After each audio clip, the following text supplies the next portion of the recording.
Sonia Sones is one of my favorite authors. She writes beautifully, and the format that she uses is poems that all come together to make a full novel. The reason why I'm choosing these two books is I feel like Sonia Sones really talks about the complexity of mental health and mental illness and speaks about it really honestly. And these are both more surrounding what it is like to love someone who has mental illness and how that really affects every aspect of your life and how you can come to understanding, acceptance, and healing. Stop Pretending What Happened When My Big Sister Went Crazy is a work of fiction, but Sonia Sones wrote it because of her own personal life and experience. My Sister's Christmas Eve Breakdown. One day she was my big sister, so normal and well-behaved. The next she was a stranger, rushing out the door to midnight mass, a wild-eyed Jewish girl wearing only a nightgown. One day he was my dad, so calm and quiet and in control. The next he was a stranger, dragging my big sister away from the door up the stairs, screaming so loud that my ears stung. One day she was my mom, so reliable and good in a crisis. The next she was a stranger, standing stock still with her hands clamped over her mouth and her eyes squeezed shut, not even breathing. That day I sank into the wall, wondering what these three people were doing in my house. And I shouted that they had to stop, even though I wasn't supposed to talk to strangers. The other book I'm reading from is called Saving Red, and it's about a teenage girl who finds a friendship with a homeless teenager who's about the same age who goes by the name of Red. And I'm going to be reading from kind of deep in the book. I love this passage. I felt like it was so honest. And what's happening is that the main character has convinced Red to call her mother and tell her she's okay. I can tell by the look on her face that someone has picked up on the other end. Her cheeks have gone pale as paste. She clutches her throat, then shoves the phone at me.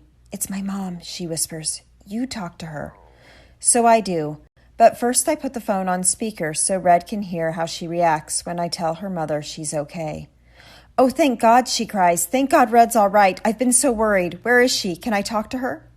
Red shakes her head no, but her eyes are lit up. I wish I could say that this phone call has a happy ending, that Red's mom says she'll hop into the car right now, that she'll drive down from San Francisco and be here in 5 hours to pick her up. But real life isn't a fairy tale. Real life isn't an easily answered prayer.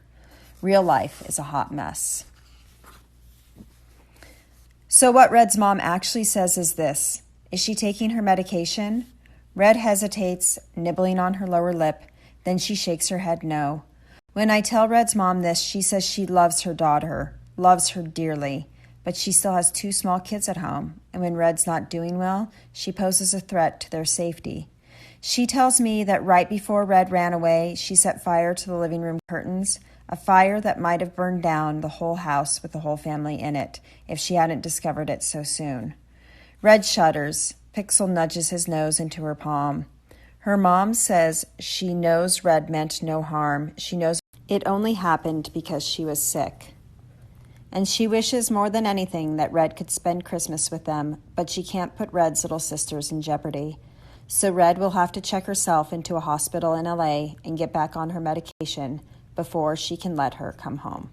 And one last note about both of these books. There is content in these books that could be triggering to some people. So please, if you are vulnerable, consider that before picking them up.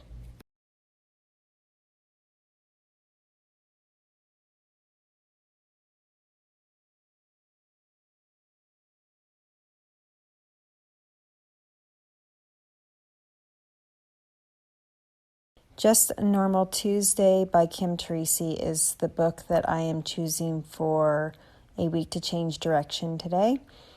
And the reason why I am choosing this book is because I think that it gives a really honest look at the effect that suicide has on family members. In the story, a main character loses her sister to suicide.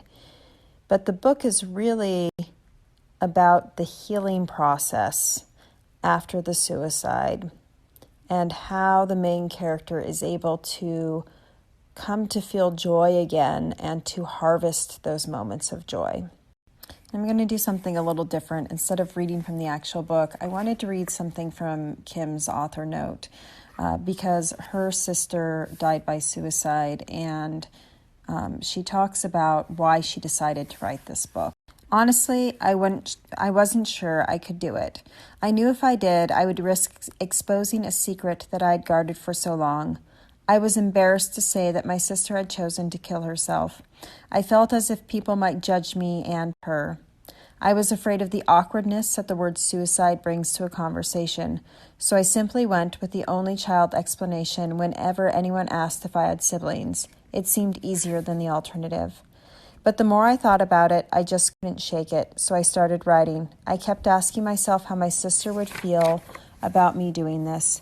That's when I found her suicide note, which I had hidden away long ago. In the note was my answer. Her final wish to me was that I embrace life and love what I do, that she would always watch over me. So I kept writing.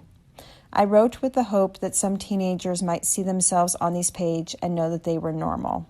Then, in writing this, my adult self became my 15-year-old self, in search of answers I would never find, and I was forced to confront feelings I'd buried. I didn't find answers, but what I did find was forgiveness. It is my hope that anyone who has suffered such a tragic loss will seek the help I didn't have. Writing this book freed me from the stigma suicide can bring.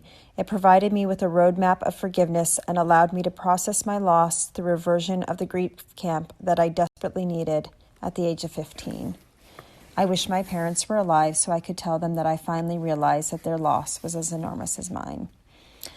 I just think that it took an enormous amount of courage for Kim to write this, and I do believe that in sharing her heart and her experience in this work of fiction, that she will help a lot of suicide loss survivors and people who have gone through grief find some peace, and let them know it's okay to feel joy again and to feel love again, because this book also is a romance. And it's very much a teen book, and Kim has a great voice for writing for teenagers.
So, thank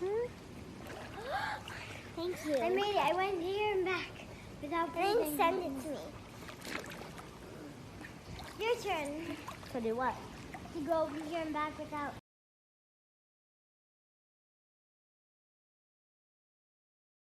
I'm going to be speaking at the SCBWI conference on August 10th about mental health and books and how important stories are in changing the culture around mental health.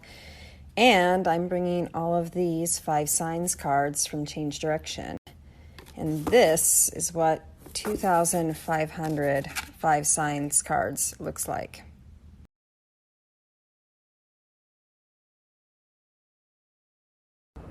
Wow, this filter is really fun.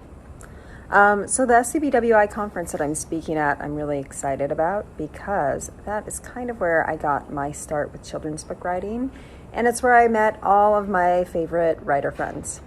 And this year, not only am I a keynote speaker, but I'm also going to be doing a breakout session about writing through stress and trauma and how to publish those stories if that's something that you're interested in doing. So if you're going to be coming to the conference, I hope to see you there, and I hope that you come to my breakout session. And if you were thinking about going, I think that they still have some spaces available, so you can still sign up.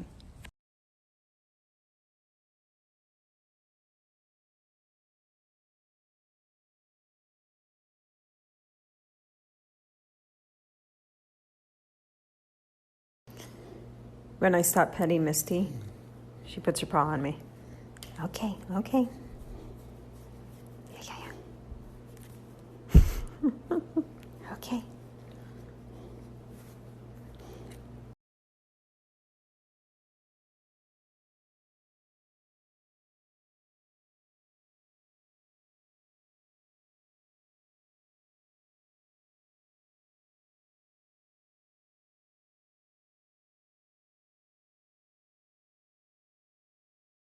I came into Michael's to get paint markers, and I am so distracted by all the Halloween stuff. Oh my God, I love Halloween.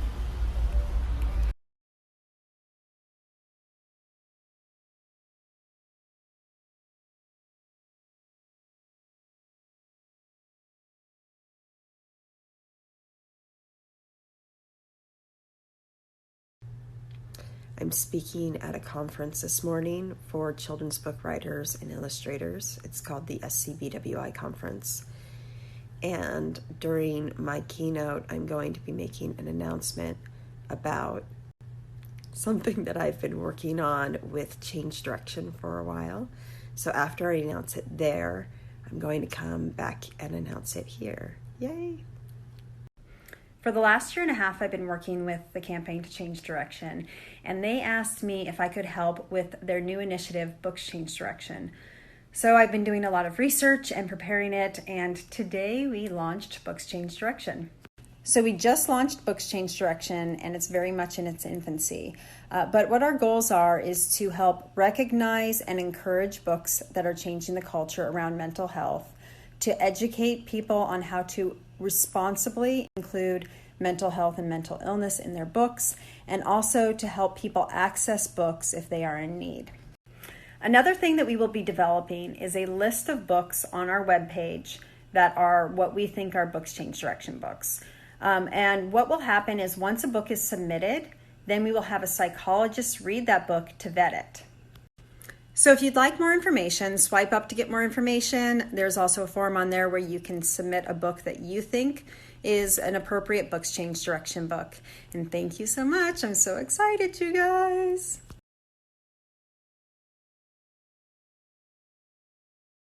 About mental health keep people from getting the help they need. Myths about mental illness are literally killing people. Suicide is the second leading cause of death among individuals between the ages of 10 and 34 years old. My friend was one of 47,173 suicides in the United States alone in 2017, and those statistics don't include the millions of people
I wanted to do a post about World Suicide Prevention Day, and I sat down on my couch, and this frog is right here. He's one of my favorite things in my office. Look at how cute he is. So today is World Suicide Prevention Day, and the World Health Organization is doing a campaign called 40 Seconds because every 40 seconds somebody dies by suicide. And suicide is one of those really difficult topics to talk about. It is scary. It's hard to admit if you're having suicidal thoughts or suicide ideation. It's frightening if you know somebody who may be going through that.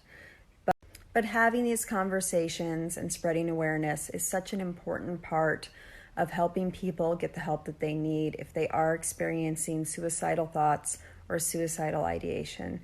So please, if you are in need of help, reach out and talk to somebody who is safe to talk to.